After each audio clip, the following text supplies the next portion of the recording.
I'm Scott Al Miller. This is the 1st of May, 2021. This is Sheep Guarding Llama. Welcome to the show. And obviously, I am driving. This is a show done in real time. So this is probably a part one because it is, well, it's coming up on 4 p.m. when I'm recording right now. I'm obviously in our Nissan Quest and not too much luggage behind me. That is because I have spent the morning dropping stuff off at storage. I started the day, I woke up on Jeremy's floor in Spring, Texas, and had just enough time to say hi to everybody, have a cup of coffee, and waited out the worst of some rain, because it rained all through the night. And that's my cousin Jeremy, by the way. And I drove over to our storage unit, which is just a couple minutes from his house, and just making sure I have my key for the storage unit. Just a sudden moment of panic there. And I had to unload the whole front of the storage unit, get everything out in the rain. It was only a drizzle at that point, luckily, because I mean I was soaked, but things were getting wet. But I had to take all the girls' furniture out, like their dresser and their side table and a lot of TVs and that kind of stuff. I had to pull things out to be able to maneuver around, get enough space in the storage unit to shift things. And I had to empty the van, which was completely packed yesterday, and reload the storage unit, and not everything fit.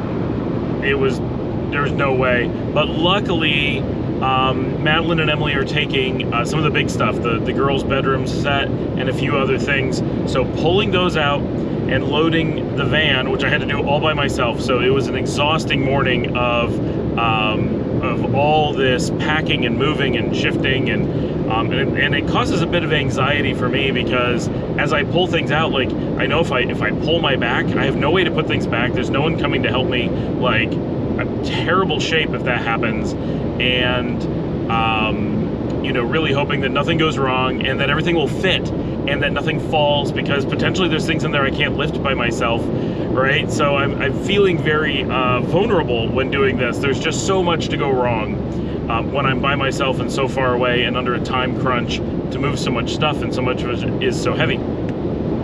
So I did a few hours at the storage unit, and actually it went pretty well. I'm pretty happy with how it went. And I think that the verdict is we're not going to need a second storage unit. We're giving up enough stuff. I had to put my foot down with Paul on several items, and there's a lot of things that I'm not putting in storage, and a lot of things of his I took out, because we just had to make some hard decisions today. But while I was there, Dominica was talking to Francesca and Joe, and they're taking a bit of stuff. So Paul's antique cash register is going to Joe for the kids, and some of his equipment, like his table saw and tile saw and that stuff, is going there. I took out my guitar stool. I was very sad about not keeping that in storage, but Francesca says that Madeline and Emily will use it. So I had to pull those things out to make room, and it was all I could do to get the door closed today. So that's a bit scary that we're at the door barely closes point. And I had to take my guitars out. I'm hoping that I can get my guitars back in when I return. So after the storage unit, I then drove, this is just about noon, drove down to the Grice's, and they met me there because they were out shopping. And Emily had apparently arranged this whole thing and not told her parents that I was coming with a van full of furniture. So that's 2 days in a row of surprises there. And so luckily Benny was there to help me unload the furniture, because it's one thing moving from the storage unit to the van. That was extremely hard for me to get like the dresser by myself without destroying it. But to move it all through the house and stuff by myself, it would not have been realistic. So luckily they got there. Benny was able to help me carry it. With two of us, it's easy, but with one, it's just too much. And there's no way to grip it. It has no like spot to get a purchase. So very important that he was there. We got that all moved in, and the van is all but empty now. And so I am on, and I picked up the stuff that I had accidentally left behind last weekend. And now I'm heading back up to Dallas. The plan had been that I was going to race back to Dallas, reload the van, and race back to Spring to unload the van again and finish everything up tonight and be able to be on the road for tomorrow to New York. It can't be done. My turnaround time with this amount of driving does not allow me to make it back to Spring the second time before they shut down the storage for the night. It just can't be done. No matter how fast I drive, the best case scenario is I would get back right as they're closing, and it takes a minimum of an hour for me to get in and do any loading because I have to move things around. So it's just not possible. So that's sad because we really were looking forward to getting on the road. But when I called Dominica to tell her that wasn't going to happen and that we're going to load the van tonight and be all ready so I can come straight down in the morning, she said that she talked to the vet and she has to do some stuff with the vet tomorrow morning in Dallas. And remember, we only have one vehicle now, so she needs the vehicle at 10 o'clock in the morning to go deal with the vet. So if we were doing all that, we couldn't have done it. We couldn't have left for New York tomorrow without leaving really late in the day. So we're gonna go back tonight. So it worked out, right? All the things that fell apart together. So we're gonna go back tonight, get the van loaded.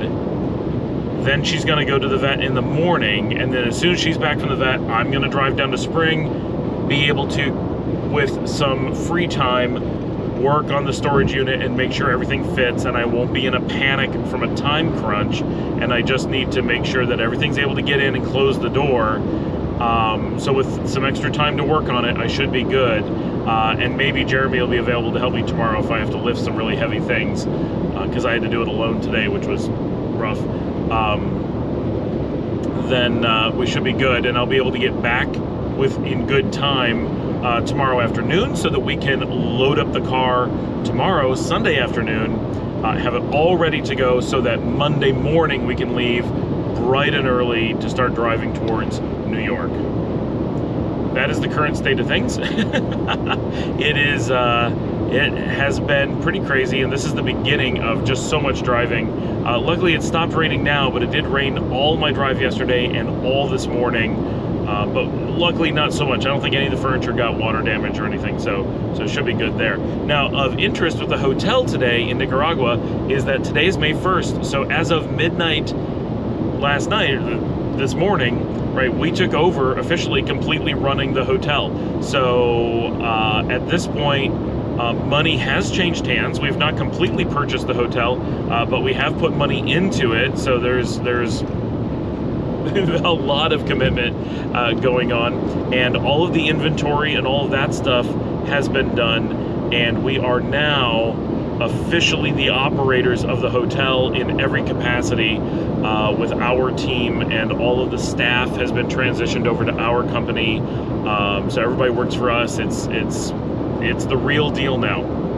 So today is a bit hectic for Paul as he is running the hotel with Yvonne, and having to deal with everything himself. Like, this is this is not a drill. This is the real thing, and so that is a big deal for us. This is the official, right? We are actually running a hotel, and it's crappy that Dominica and I can't be there to do it because, we love doing that stuff, and we're missing out on those first days of transition. Such a big, momentous step in our lives, and we have to kind of do it remotely. Not too thrilled about that, but very excited that it's all happening, and we will be there in 2.5 weeks. And there's pretty much no stopping that now. So that's pretty darn exciting, I have to say. In other news today, we did have a couple things come up at work, which is very frustrating. So first thing came up while I was still at Jeremy and Rachel's house, and I had to deal with some of that from there, but got some people to jump on and take care of it. So it just made for a little bit of a hectic morning. And then while I was driving down to Francesca's, I had some stuff come up, but Dominica was able to call and take care of that. So far things have been going okay. I do have some things I need to work on when I get back, but hopefully not a big deal. So it's a busy weekend for sure, and things are moving forward, but yeah, wow, quite a day today, but I'm not doing as much driving as we had kind of hoped I'd be able to do yesterday or last night. But I think the important thing is we worked really hard to keep everything moving today so that we are really confident that Monday morning we're going to be on the road to New York. Now, how we're going to deal with work on Monday with 2 days of us on the road and needing to deal with all the work stuff as we do it, that's going to be hard. Things are just so busy right now, but we'll just deal with that as it comes, I guess. And I'm hoping still, I'm planning hard to have everything ready that we can do a drive warp of that drive to New York. I'm really excited to see how that turns out. I think that'll be one of the coolest things ever. So that's neat. All right, that is the current news for the 1st of May. Things are really happening. I'll see everybody probably later tonight.